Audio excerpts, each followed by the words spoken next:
News 18 digital ಕಂಟೆಂಟ್ಗೆ ಸ್ವಾಗತ. ನಾನು ಗೀತಾ. ವನಿತಿ ಕನ್ನಡದಲ್ಲಿ ಮಾತ್ರ ಚಿತ್ರಮಂದಿರಕ್ಕೆ ವೀಕ್ಷಕರು ಬರ್ತಿಲ್ಲ ಅನ್ನುವಂತಹ ಗೊಂದಲ ಎಲ್ಲರಲ್ಲೂ ಕೂಡ ಹುಟ್ಕೊಂಡಿತ್ತು. ಆದ್ರೆ ಇದೀಗ ಇದು ತೆಲಂಗಾಣದಲ್ಲೂ ಕೂಡ ರಿಪೀಟ್ ಆಗಿದೆ. ಎಸ್, ಈ ಒಂದು ಕಾರಣಕ್ಕೆ ಒಂದಲ್ಲ ಎರಡಲ್ಲ ಬರೋಬ್ಬರಿ 400 ಚಿತ್ರಮಂದಿರಗಳನ್ನ ಕ್ಲೋಸ್ ಮಾಡಬೇಕು ಅನ್ನುವಂತಹ ನಿರ್ಣಯಕ್ಕೆ, ಅಂದ್ರೆ 1 ವಾರಗಳ ಕಾಲ ಕ್ಲೋಸ್ ಮಾಡಬೇಕು ಅನ್ನುವಂತಹ ನಿರ್ಣಯಕ್ಕೆ ತೆಲಂಗಾಣದಲ್ಲಿರುವಂತಹ ಥಿಯೇಟರ್ನ ಪ್ರದರ್ಶಕರು ಒಂದು ನಿರ್ಣಯವನ್ನ ತೆಗೆದುಕೊಂಡಿದ್ದಾರೆ. ಬಹುಶಃ ಕನ್ನಡದಲ್ಲಿ ಹೊಸಬರ ಸಿನಿಮಾ ರಿಲೀಸ್ ಆಗ್ತಿದೆ, ಥಿಯೇಟರ್ಗೆ ಯಾರು ಕೂಡ ಹೋಗಿ ನೋಡ್ತಾ ಇಲ್ಲ ಅನ್ನುವಂತಹ ಒಂದು ಪರಿಸ್ಥಿತಿ ನಿರ್ಮಾಣವಾಗಿದೆ. ಇನ್ನು ತೆಲುಗುನಲ್ಲೂ ಕೂಡ ಇದು ಮುಂದುವರೆದಿದೆ. ನಾನು ಈಗಾಗಲೇ ಹೇಳಿದ್ದೆ, ಸಾಕಷ್ಟು ಕಡೆ ಜರ್ಸಿ ಮೂವಿಯನ್ನ ರೀಸೆಂಟ್ ಆಗಿ ಅಲ್ಲಿ ರಿಲೀಸ್ ಮಾಡಿದ್ರು. ಅಂಡ್ ಈ ವರ್ಷ ಟಿಲ್ಲು ಸ್ಕ್ವೇರ್ ಏನ್ ಸಿನಿಮಾ ಬಂತು, ಆ ಒಂದು ಸಿನಿಮಾನ ಬಿಟ್ರೆ ಬೇರೆ ಯಾವ ಸಿನಿಮಾನೂ ಕೂಡ ಥಿಯೇಟರ್ ನಲ್ಲಿ ಓಡ್ತಾ ಇಲ್ಲ. ಹೊಸಬರ ಸಿನಿಮಾಗಳು ಕೂಡ ಅಲ್ಲಿ ಅಷ್ಟೊಂದು ಹೇಳಿಕೊಳ್ಳುವಂತಹ ರೀತಿಯಲ್ಲಿ ಒಂದು ರೆಸ್ಪಾನ್ಸ್ ಅನ್ನ ಪಡಿತಾ ಇಲ್ಲ. ಈ ಒಂದು ನಿಟ್ಟಿನಲ್ಲಿ ಸ್ಟಾರ್ ನಟರ ಸಿನಿಮಾಗಳು ರಿಲೀಸ್ ಆಗದೆ ಇರುವಂತಹ ಕಾರಣ ಅಲ್ಲಿನ ಪ್ರದರ್ಶಕರೆಲ್ಲರೂ ಕೂಡ ಈ ಒಂದು ನಿರ್ಣಯವನ್ನ ತೆಗೆದುಕೊಂಡಿದ್ದಾರೆ. ಮೇ 17 ಅಂದ್ರೆ ಇದೇ ಶುಕ್ರವಾರದಿಂದ ತೆಲಂಗಾಣದಲ್ಲಿ ಈ ರೀತಿಯ ಒಂದು ನಿರ್ಣಯವನ್ನ ತೆಗೆದುಕೊಂಡಿದ್ದು, ಬರೋಬ್ಬರಿ 400 ಅಂದ್ರೆ ಸಿಂಗಲ್ ಸ್ಕ್ರೀನ್ ಥಿಯೇಟರ್ಗಳನ್ನ ಮುಚ್ಚಬೇಕು ಅನ್ನುವಂತಹ ನಿರ್ಣಯವನ್ನ ತೆಗೆದುಕೊಂಡಿದ್ದಾರೆ. ಇದೇ ರೀತಿಯ ಒಂದು ಪರಿಸ್ಥಿತಿ ಮುಂದುವರೆದಿದ್ದೆ ಆದ್ರೆ ಎಷ್ಟು ದಿನಗಳ ಕಾಲ ಇದು ಮುಂದುವರಿಯುತ್ತೆ ಅನ್ನುವಂಥದ್ದು ಒಂದು ಕ್ವೆಶ್ಚನ್ ಮಾರ್ಕ್ ಆಗಿದೆ.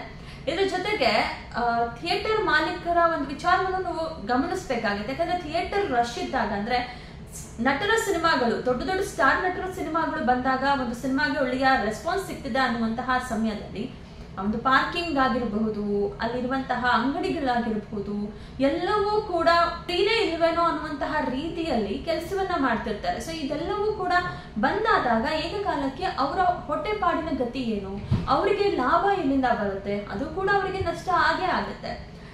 ಇದೇ ಒಂದು ರೀತಿಯ ಪರಿಸ್ಥಿತಿ ಈಗ ನಿರ್ಮಾಣವಾಗಿರುವಂತಹ ಕಾರಣ ಅಲ್ಲಿ ಇವಾಗ ಏನಿಲ್ಲ ಅಂತ ಹೇಳಿದ್ರು, ಸಾಕಷ್ಟು ನಟರ ಸಿನಿಮಾಗಳು ರೆಡಿ ಇದೆ. ಅದರಲ್ಲೂ ಪವನ್ ಕಲ್ಯಾಣ್ ರವರು ಸದ್ಯಕ್ಕೆ ಎಲೆಕ್ಷನ್ ವಿಚಾರದಲ್ಲಿ ಬ್ಯುಸಿ ಆಗಿದ್ದಾರೆ. ಉಸ್ತಾದ್ ಭಗತ್ ಸಿಂಗ್ ಸಿನಿಮಾದ ಟೀಸರ್ ಕೂಡ ಲಾಂಚ್ ಆಯ್ತು, ಆ ಒಂದು ಸಿನಿಮಾಗೂ ಕೂಡ ಎದುರು ನೋಡ್ತಿದ್ದಾರೆ. ಇನ್ನು ಅಲ್ಲು ಅರ್ಜುನ್ ನಟನೆಯ ಪುಷ್ಪ 2 ಸಿನಿಮಾ ಕೂಡ ಆಗಸ್ಟ್ 15ಕ್ಕೆ ಬಿಡುಗಡೆಗೆ ತಯಾರಾಗಿದೆ.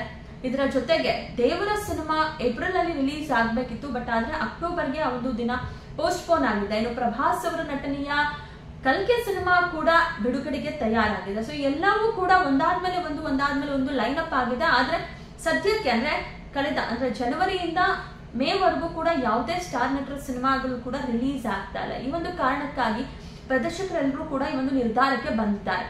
ಇನ್ನು ಸುವರ್ಣ ಯುಗ ಅಂತ ಹೇಳಿದ್ರೆ ಮಲಯಾಳಂ ಸಿನಿಮಾ ಇಂಡಸ್ಟ್ರಿ ಅಂತ ಹೇಳ್ಬೋದು.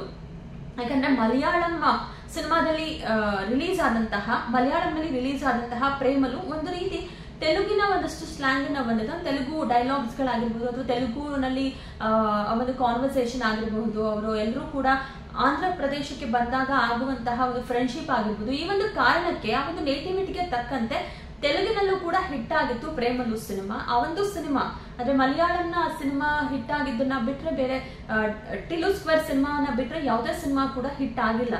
ಇದೇ ಒಂದು ಕಾರಣಕ್ಕೆ ಪ್ರದರ್ಶಕರೆಲ್ಲರೂ ಕೂಡ ಈ ನಿರ್ಣಯವನ್ನು ತೆಗೆದುಕೊಂಡಿದ್ದಾರೆ.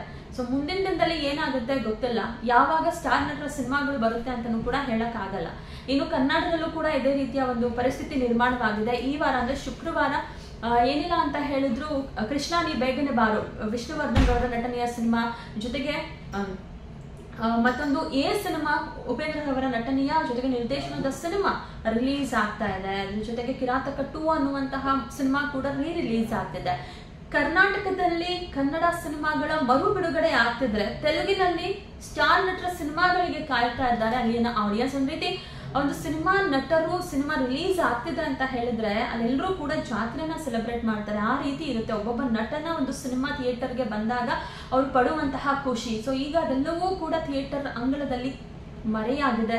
ಸೊ ಮುಂದಿನ ಎಷ್ಟು ದಿನದವರೆಗೂ ಕೂಡ ಈ ಒಂದು ಪರಿಸ್ಥಿತಿ ಅಲ್ಲಿ ಕಾಡುತ್ತೆ ಅನ್ನೋದು ಒಂದು ರೀತಿ ಪ್ರಶ್ನಾರ್ಥಕ ಚಿಹ್ನೆಯಾಗಿದೆ. ಆದಷ್ಟು ಬೇಗ ತೆಲಂಗಾಣದ ಎಲ್ಲಾ ಥಿಯೇಟರ್ಗಳು ಓಪನ್ ಆಗ್ಲಿ, ಆದಷ್ಟು ಬೇಗ ಸ್ಟಾರ್ ನಟರ ಸಿನಿಮಾಗಳು ಅಲ್ಲಿ ಬಂದು ಎಲ್ಲರನ್ನೂ ಕೂಡ ರಂಜಿಸ್ಲಿ ಅನ್ನುವಂಥದ್ದು ನಮ್ಮೆಲ್ಲರ ಆಶಯ.